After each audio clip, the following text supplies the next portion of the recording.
Тема моего сегодняшнего семинара – это мое учение о Боге, частное управление через общую область информации. В данной теме я показываю, каким образом осуществлять конкретное управление через любую универсальную общую область. То есть в данном случае одним из элементов общей области может являться, например, область информации, где осуществлена уже система спасения всех. То есть имеется в виду отдаленная прогнозная система, которая проецируется на какую-то сферу, вот ближайшую, например, да, конкретно она находится вот здесь, вот, где я показываю физически рукой, эта сфера, и проекция бесконечной области на уровень обобщения — это всегда конкретная сфера. Что есть вообще вот в принципе в жизни уровень каких-то реально выделенных объектов? Это определенные фазы коллективного сознания, то есть некоторые обобщения, да, системы. Например, если рассмотреть молекулярный уровень, известный там по физике, то здесь можно четко выделить, что из себя представляет, вообще говоря, структура обобщения той или иной системы. Там, например, ядро, какие-то движения там, протонов, электронов и так далее. И если мы посмотрим уже макроуровень, ну, там аналогия там, по движению планет, то можно выделить, в какой фазе обобщения находится каждая конкретная клетка.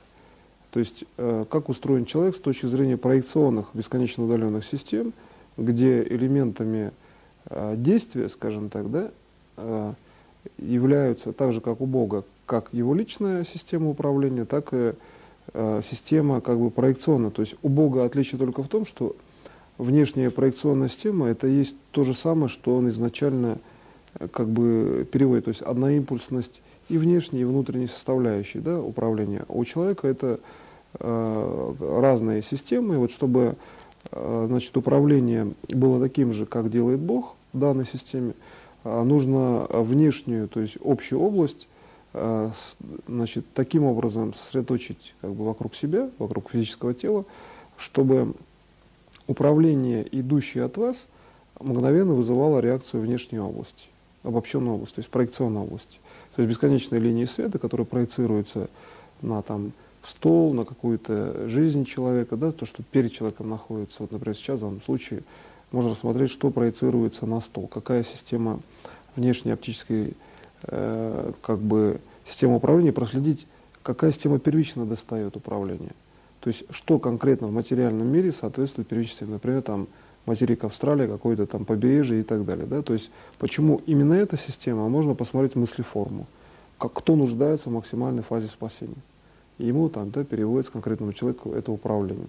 То есть, переброс информации связан с тем, что мы имеем прежде всего задачу, которая стоит перед нами. Так же, как у Бога стоит всегда задача, он ее выполняет. Да? И, например, там, по вечному развитию человечества.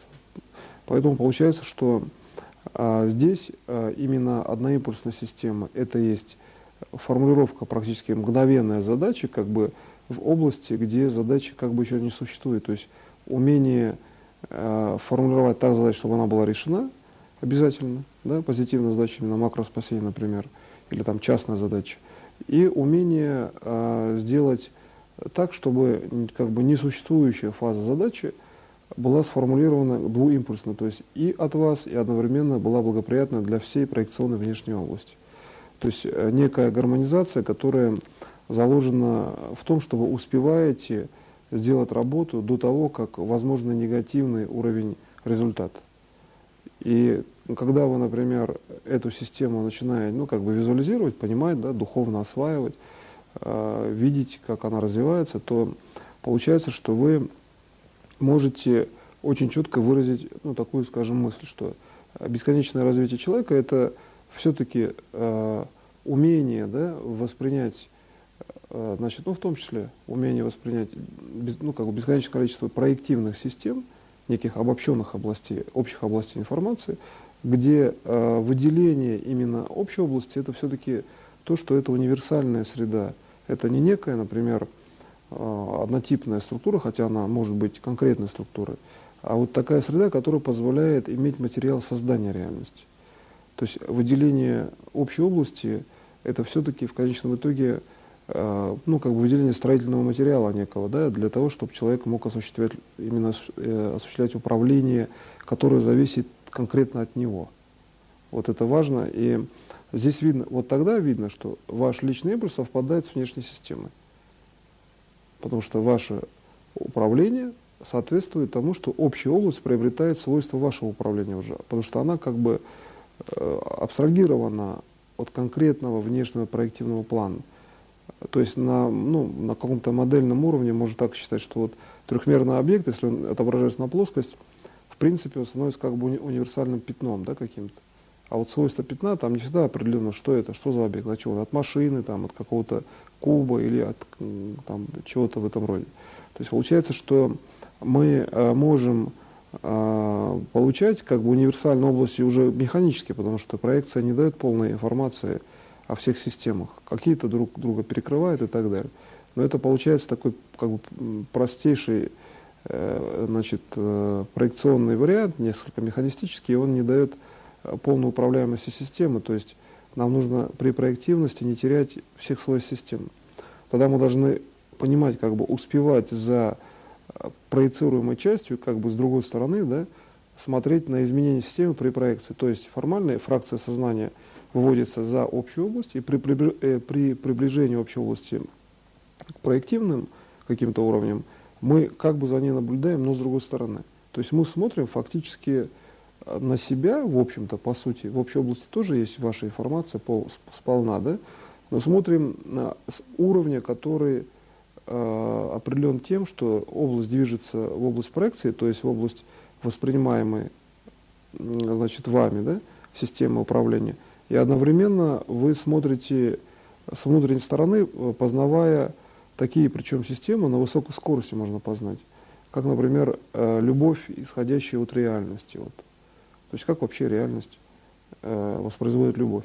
Просто обычная система реальности, неопределенная, просто есть реальность. Вот как реальность, такое понятие, как любовь для человека или там, для Бога, как она воспроизводит. Да?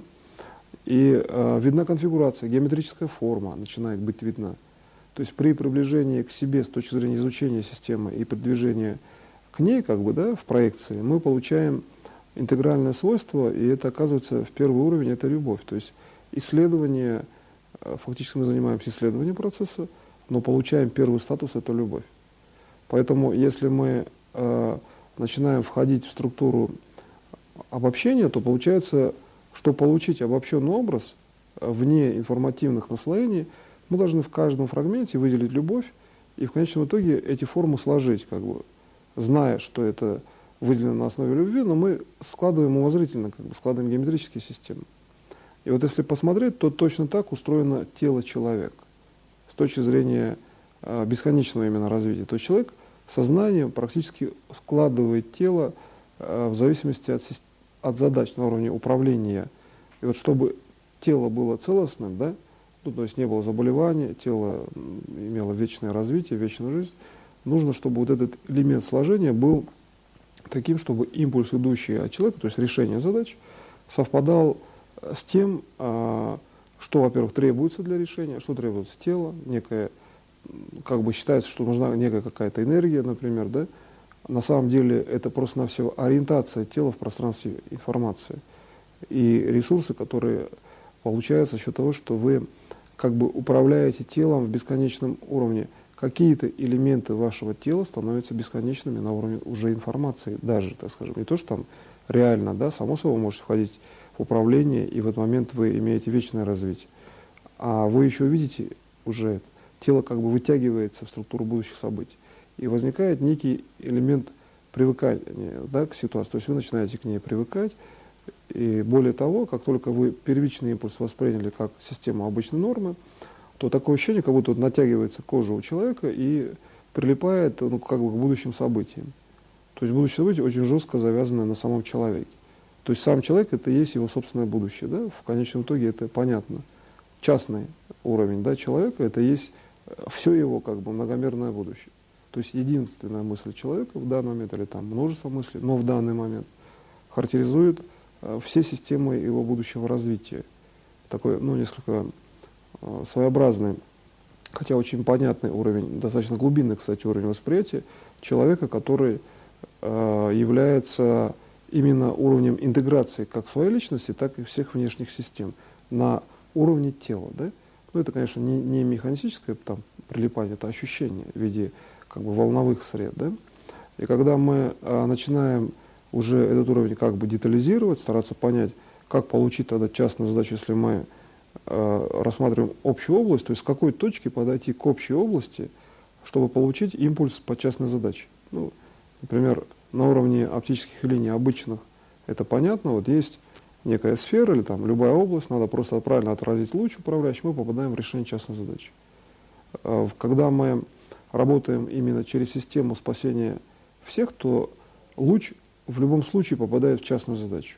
То есть если эта сфера, это есть спасение всех, мы всегда попадаем, нам не надо куда-то там метиться, вот, не надо тратить лишние мысли там, или, ну, скажем так, управление, да, дополнительное время, чтобы найти эту точку проекционную.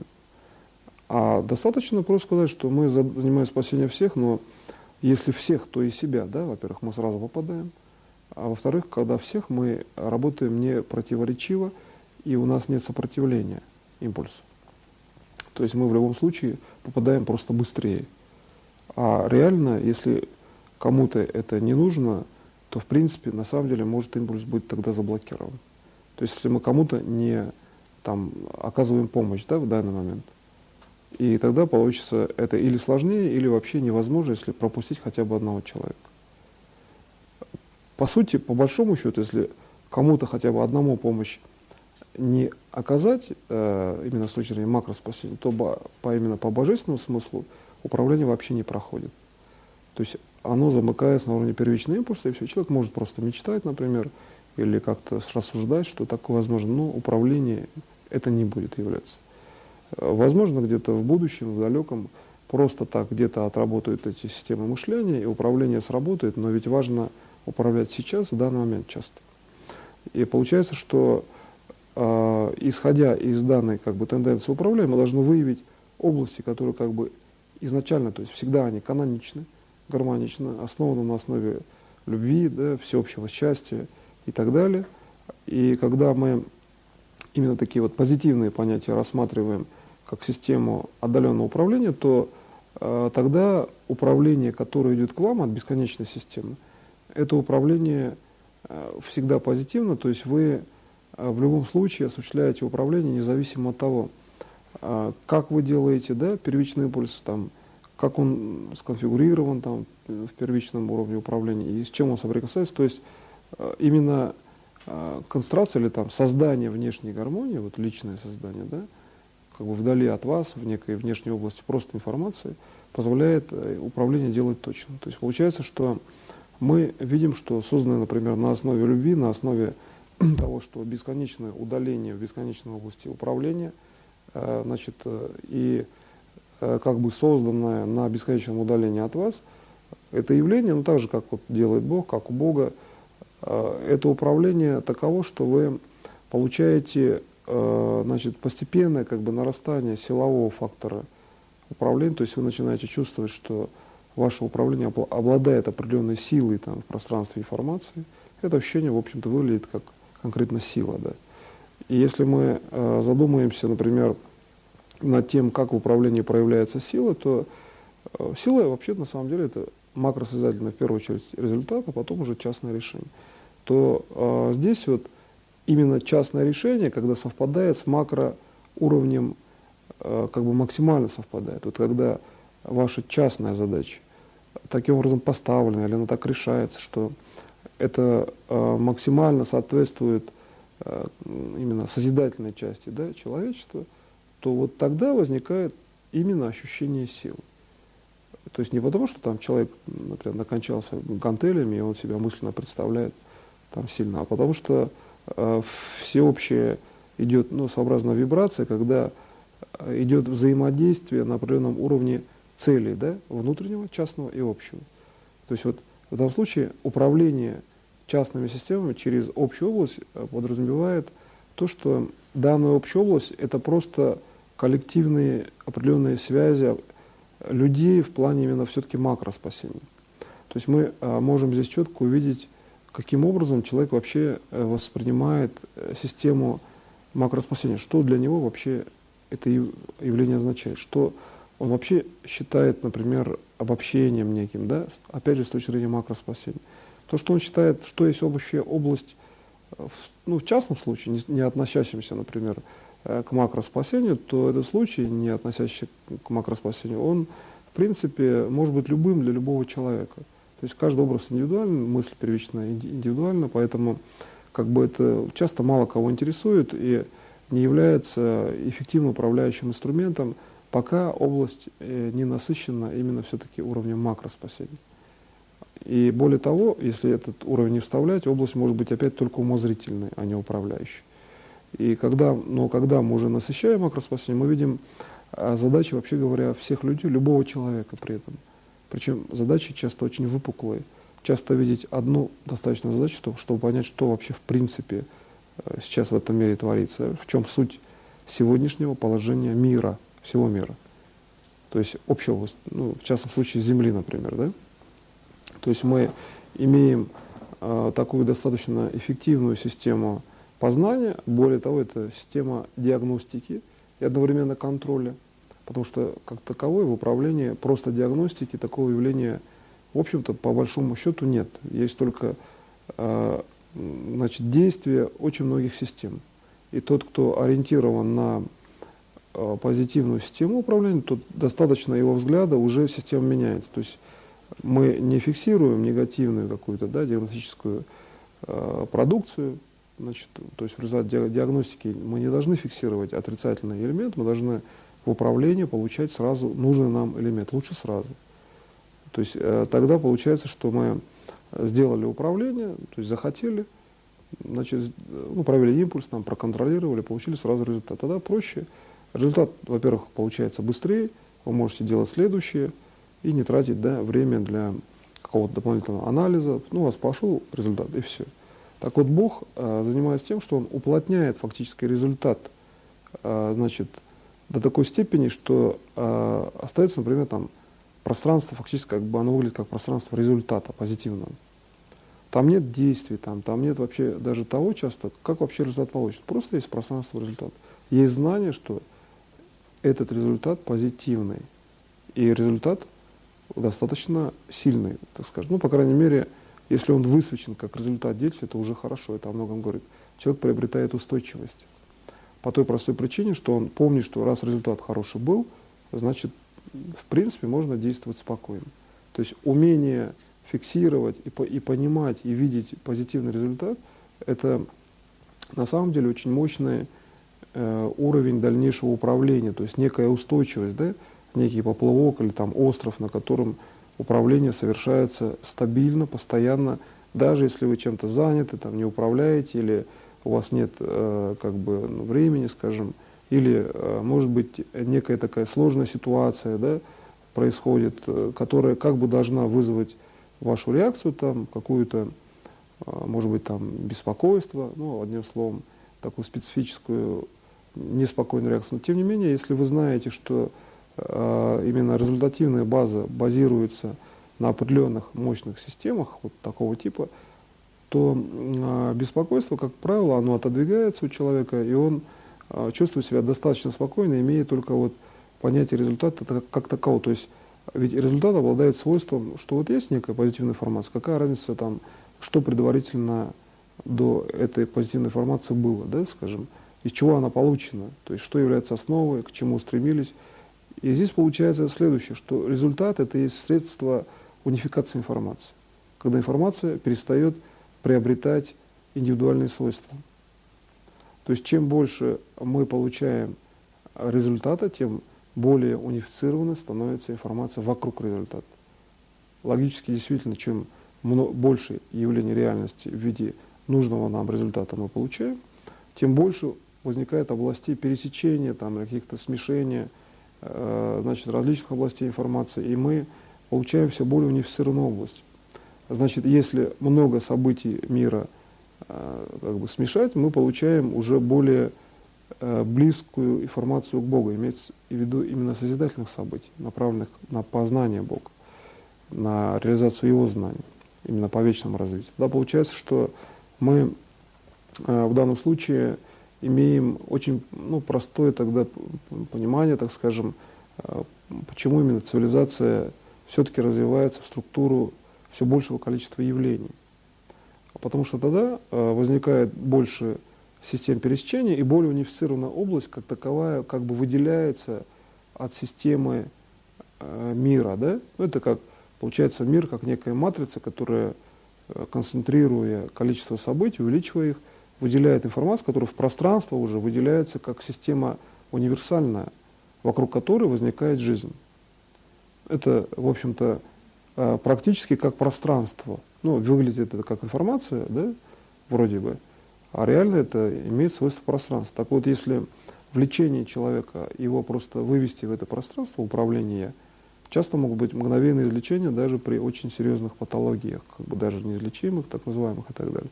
Потому что там именно сосредоточена система унифицированного, то есть обобщенного здесь. Не потому, что она очень, значительно, опять, в каких-то так называемых силовых характеристиках, просто потому, что в этой системе еще не определены следующие события сполна. И можно, как на почву, посадить события, например, излечения, и человек там излечивается. То есть определенно возникает росток событий, да, следующих. И когда вы видите, что вот эта система функционирует, например, там возле Земли в определенном геометрическом пространстве, например, если посмотреть там на Луну, да, вот с точки зрения там законов притяжения, ведь на самом деле понятно, что работают определенные законы притяжения, да, так называемые физические и так далее, но более глубокий смысл — это все-таки некая внешняя аккумуляция информации, да, то есть плотная система распределена именно таким образом. Фракции коллективного управления, коллективного сознания так сосредоточены, что получается такая конфигурация, как вот Земля и некий спутник, такой как Луна, например. Так вот этот вот уровень перехода во внешнее пространство, это и есть построение внешнего пространства, как бы коллективной формы реальности, которая находится на Земле. И поэтому вот здесь вот получается, что само понятие вакуума как такового, можно не наблюдать в этом именно уровне управления. То есть вся внешняя среда — это продукт жизнедеятельности, да,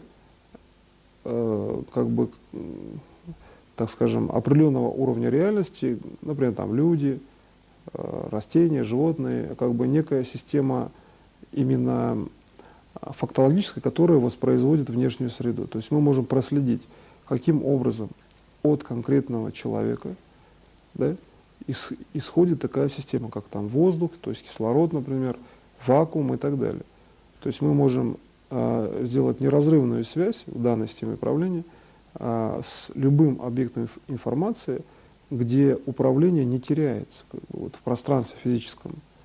То есть для нас вакуум — это тоже определенная среда, которая может быть унифицирована и выведена как просто большая бесконечная область. Но через нее тоже можно делать частное управление. А если частное управление, например, там наличие кислорода в вакууме, тогда мы можем получать кислород, если мы берем всю область, вводим в систему своего восприятия, и уже через эту область мы получаем частную систему, в виде, предположим, кислорода. Получается, что именно осмысление, то есть введение в сферу мышления, да, как можно большего количества информации позволяет делать материальную систему.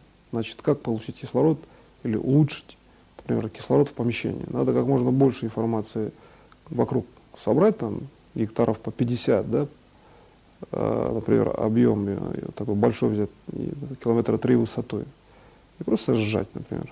Кислород увеличится реально. Можно даже это делать, когда это нужно для помещения.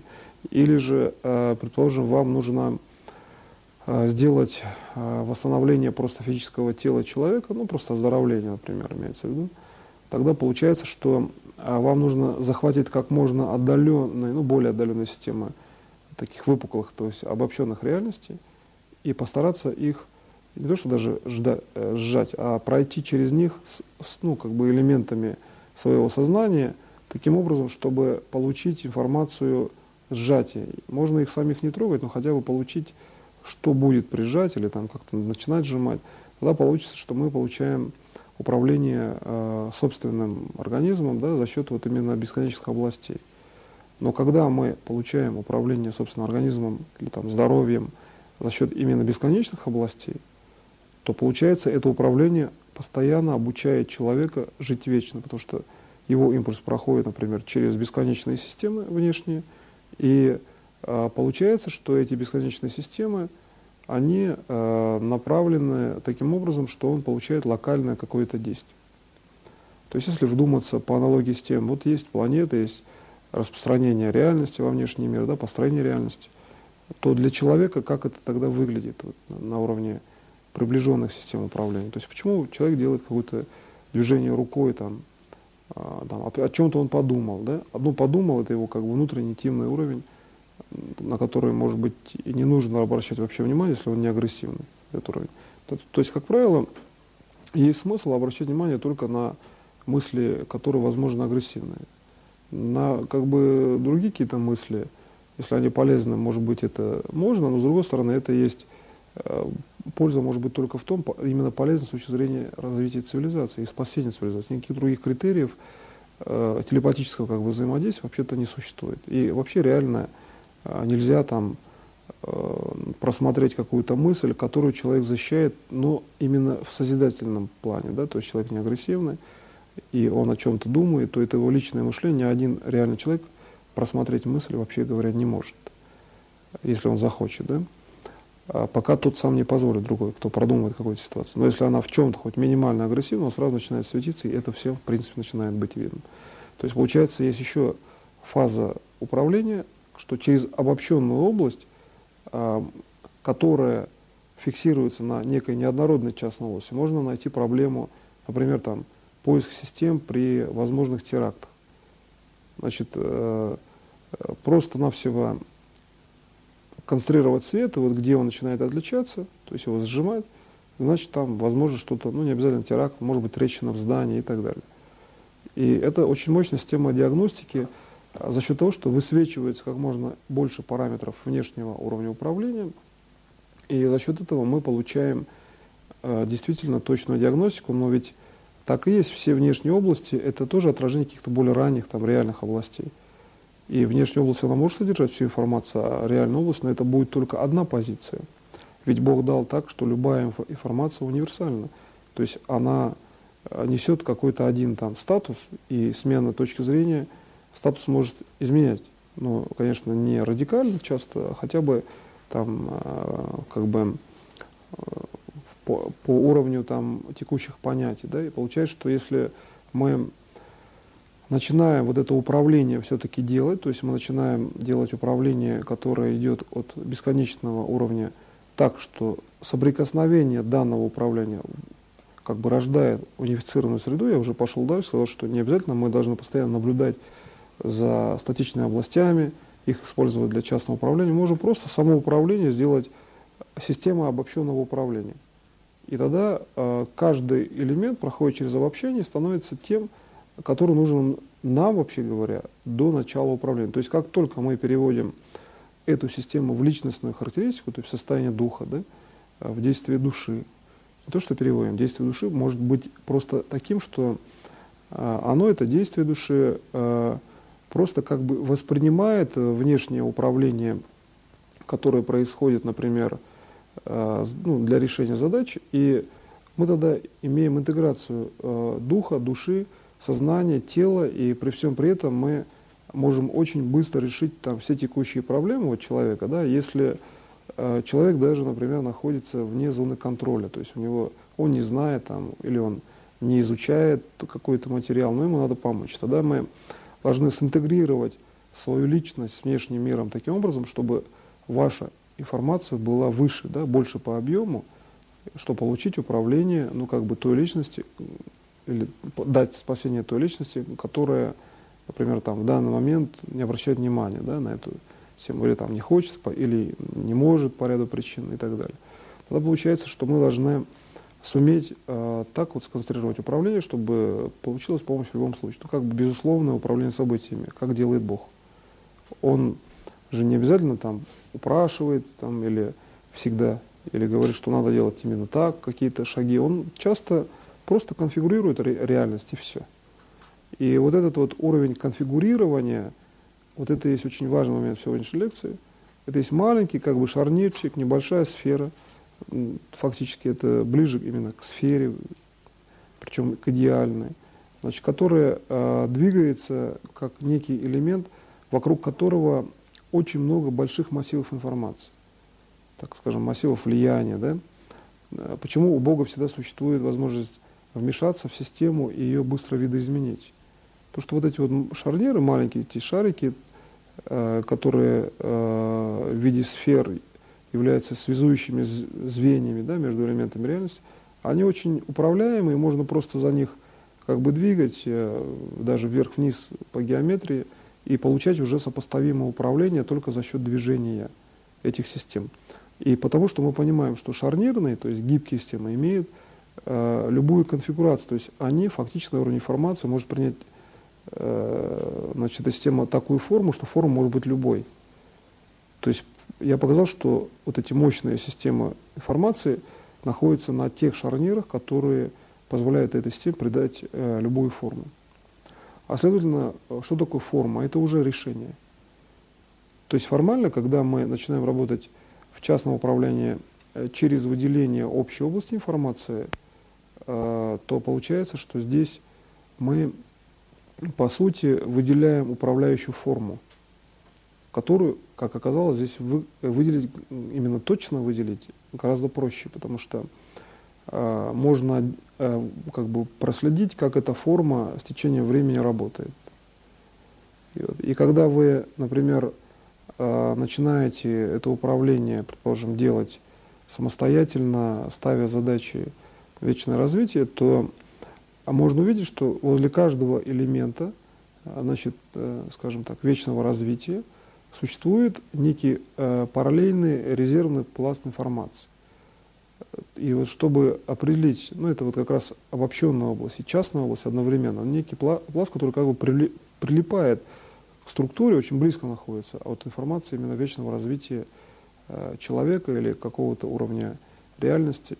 И вот это вот некое прилипание, когда мы начинаем по нему идти, как система опознания, да, вечной жизни, то здесь есть нюанс. Вот почему бы, например, сразу, да, не войти в корневую систему управления и перевести на себя? Потому что есть люди, которые не научились. Поэтому существует область как бы прилипания, то есть область неполного уровня информации, по сути.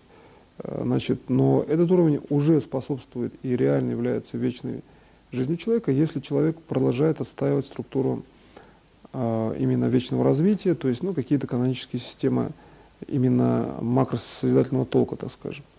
А если он, в принципе, там это не отстаивает, то получается, что он все равно эффективной системы тогда не имеет, у него как бы нет допуска. Так вот, система макроуправления через частную задачу, это еще и система организации некой охраны, там, некого допуска, да, к информации. При этой системе любое внешнее внедрение, оно неэффективно, да, не нужно вам, потому что, значит,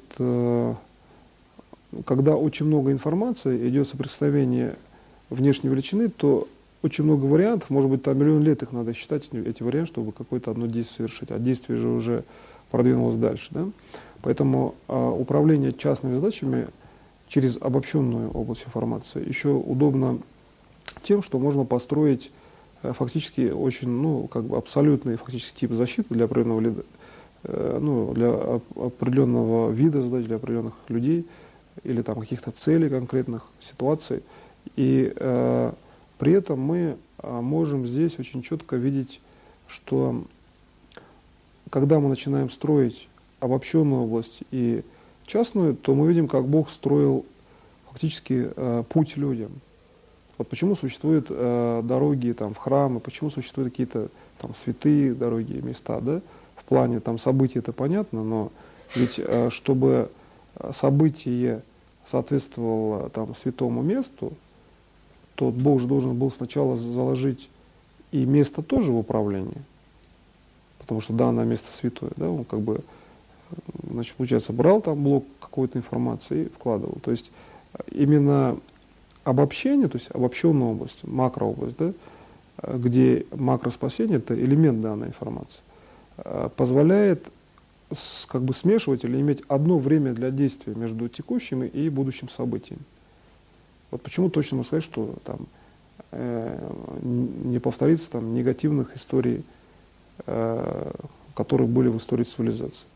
Потому что можно взять обобщенную область, как бы обучить вот такой как бы самореакции, саморегенерации, и область начинает работать именно в план вечного развития, но как бы самостоятельно. То есть переход между обобщенной и частной областью — это все-таки достаточно большое обучение.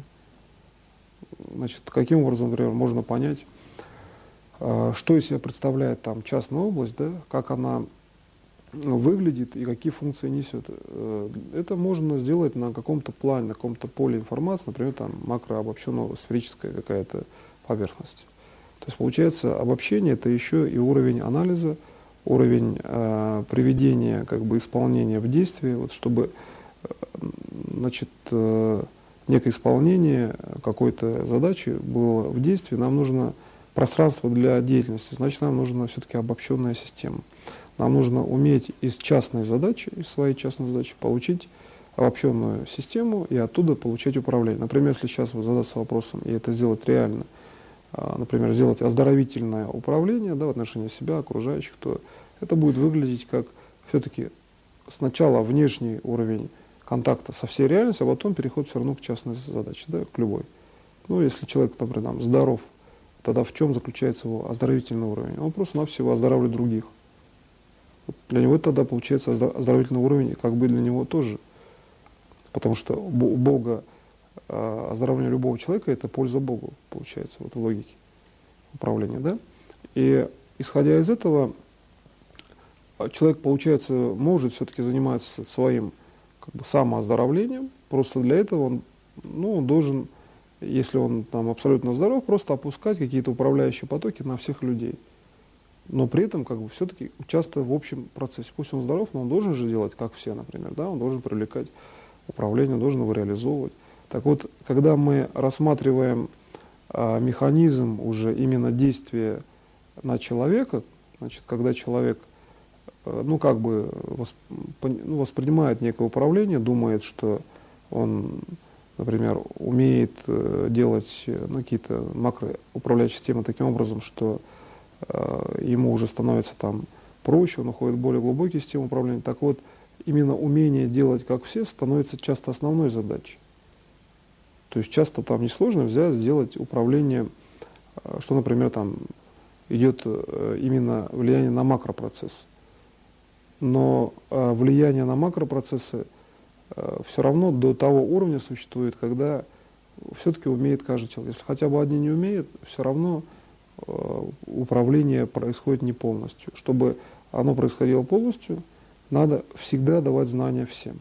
Значит, передавать частную задачу в макропроявленную структуру, так скажем. И получается, что вот это вот именно, значит, позиция своеобразная, да, управление, когда мы имеем проявление именно в макроструктуру, показывает, что надо строить переход, ну, как бы даже геометрически, но дело не об этом. Сейчас речь, дело в том, что когда мы делаем, например, систему макроспасения, мы должны воспринимать чувственный уровень именно вот этой как бы универсальной матричной среды, через которую делается любое управление.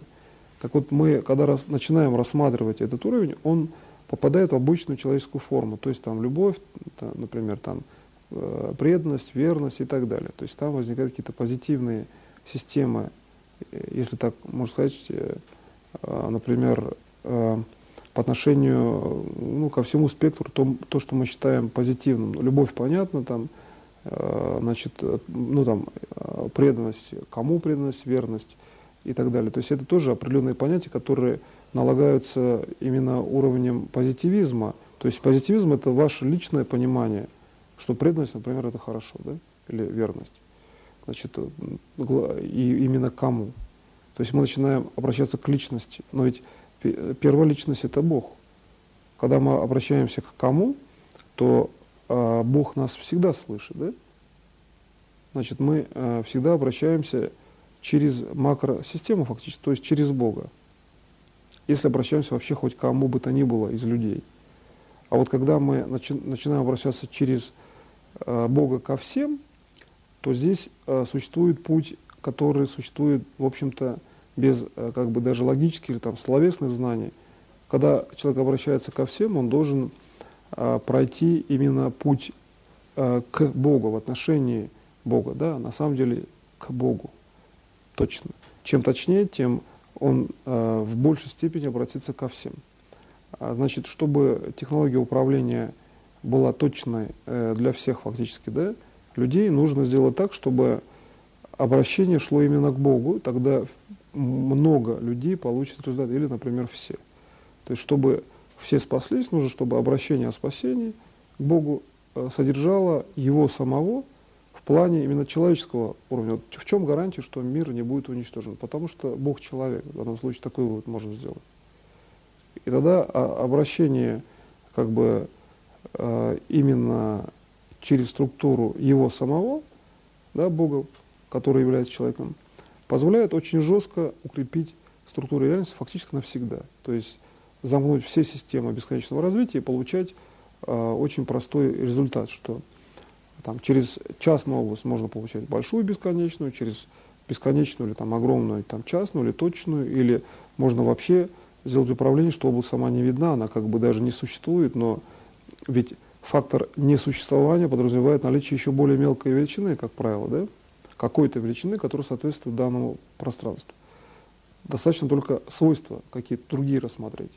То есть, если исчерпываются одни свойства системы, то другие свойства просто ее наполняют. Но в данном случае мы говорим уже не о материальном каком-то там перемещении информации, а говорим о том, что нам достаточно изменить свойства или воспринять свойства по-другому. Например, чтобы воскресить всех, надо просто свойства разума о принятии этой системы вывести на уровень большей активности. И все.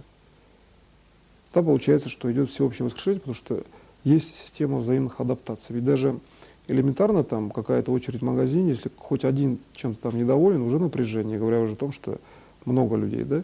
И вот когда мы говорим о том, что значит, такой же вариант, те же самые воскрешенные, которые должны воскреснуть все сразу, кроме тех, кто уже успел, да, быстрее воскреснуть или быть воскрешенным.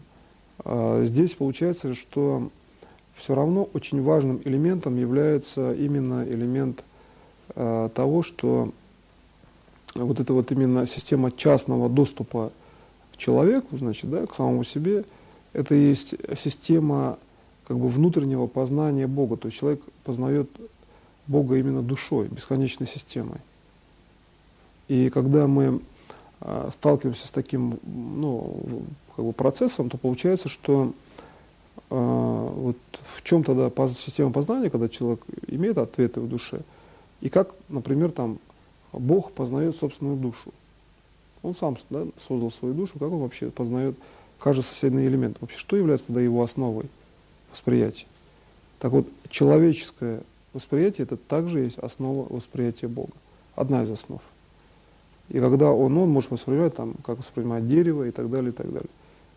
Ну, он может воспринимать полностью всю систему, но с точки зрения человека Бог может воспринимать спасением, причем мира изначально. Следовательно, спасение мира — это и есть восприятие Бога, информация восприятия Бога, то есть прямой контакт, да, с Богом. Если человек воспринимает другого человека, рядом они стоят, значит, идет же контакт прямой. Значит, ну, логически понятно, что спасение мира — это где-то должен был быть контакт с Богом, или на начальном уровне, но информация спасения мира — это и есть контакт с Богом. Поэтому, когда вы входите сюда, в эту систему управления, вы получаете следующее, что существует личностный фактор, который позволяет менять способы управления, и способы рассмотрения информации, и способов, в принципе же, бесконечное количество. можно взять и посчитать там, для излечения там, какого-то тяжелейшего заболевания, рассмотреть определенный угол входа в информацию. Там, на один угол по-другому уже, значит, можно излечить там 100 или миллион заболеваний, причем любых, да, то есть очень быстро меняется информация в зависимости от угла входа. В мире как устроено? Вот даже космическое пространство, вакуум, в зависимости от угла входа спутника на, например, территории, да, планеты Земля, уже здесь принципиальные вещи происходят. Чуть-чуть небольшое отклонение, и может быть совсем другая картина. То же самое и здесь. Вход в управление, то есть фактически как другая точка зрения, другое соприкосновение с той информацией, которая, вообще говоря, контролируема. То есть вы через управление делаете такое действие, что значит, чем больше вы занимаетесь управлением, тем больше происходит контроль следующего сегмента, то есть накопление. Да? Вот еще один из методов управления по сегодняшней теме, управление через общую область фактически, что вы просто-навсего концентрируете в каждой следующей итерации такое управление, когда вы имеете ну, как бы увеличение объема информации. То есть вы не скрываете объем даже в неявном виде, а просто за ним смотрите, вы его прослеживаете, увеличиваете, и масса вашего управления увеличивается от того, что вы просто там присутствуете. То есть чем больше вы присутствуете в одном месте, тем усиливается ваше управление, да? На уровне информации, конечно. Или даже, кстати, физически. И получается, что когда ну, мы рассматриваем модели по отношению к Богу, так и есть, да? Что дольший статус задач макросозидания увеличивает присутствие Бога в идеологическом даже статусе. И вот чтобы увеличить элемент присутствия, ну там, скажем, для дела там, спасения, а в деле спасения часто бывает так, что мы обязаны в любом случае спасти, у нас нет выбора, нет альтернативы никакой иной. И тогда получается, что вот здесь область внешнего уплотнения, как бы, ну, внешней массы информации должен быть настолько большим, чтобы частное событие было определено именно большим количеством именно внешних факторов. Да? И получается, что исходя из этого мы можем сделать простой вывод, что передача информации от макрообласти в сторону ваших частных задач происходит обязательно только на человеческом уровне. Потому что охватить такое количество информации какими-то там примитивными моделями проекции, там, отражений и так далее практически невозможно. То есть внешняя информация должна быть распределена только на уровне человек-человек. Да, контактная система. Значит, когда мы смотрим на бесконечную систему информации, по сути, там просто находится какой-то один человек. Вот эта точка зрения, она очень проста и позволяет управлять огромными массами информации, всего лишь навсего, находя одного человека, например, там, на берегах Австралии, значит, которому нужно просто помочь. И с точки зрения помощи вы именно значит, его определяете, ну, по известным, например, вам причинам. Не обязательно причины иметь, вообще говоря, потому что критерием жизни ну, должно быть, например, там, здоровье, и вообще должна быть жизнь у человека всегда. Следовательно, вы можете просто нормировать мир вообще без причин. Вы знаете, что причина в том, что каждый должен быть здоров, то есть каждый человек должен иметь практически, ну, скажем, возможность жить вечно, и вы просто ему помогаете, потому что вы так решили. Бог тоже так, например, Он решает и дает вечную жизнь, например, да? Или дает там здоровье, дает технологии. И получается, что, исходя из этого, вы приближаетесь к тому, что ваше решение может фактически совпадать с тем, как делает решение Бог в этой конструкции управления. Но раз так, значит, вы тогда в любом случае достигаете управления. И таким образом, вот, сжимая обобщенную область в частную задачу, вы всегда достигаете управления, потому что совпадает уровень информации решения вашего, и это точно соответствует тому, как делает, как вообще ставит решение Бог. Значит, в принципе, по первичной динамичной как бы линии, что ли, первичного уровня, да, то есть то, что просматривается визуально на оптике, да, можно сразу сказать, что вы точно достигнете управления. То есть можно даже за отдаленными событиями не смотреть. Потому что при совпадении этой информации ясно, что вы достигаете управления. Но контроль за отдаленным событием будет понятен, когда существует такая область, значит отдаленные события, они точно хороши, потому что Бог для себя всегда определяет позитивный статус вечного развития. И вы просто по аналогии делаете то же самое и все. На этом я сегодняшний семинар заканчиваю. Спасибо большое за внимание.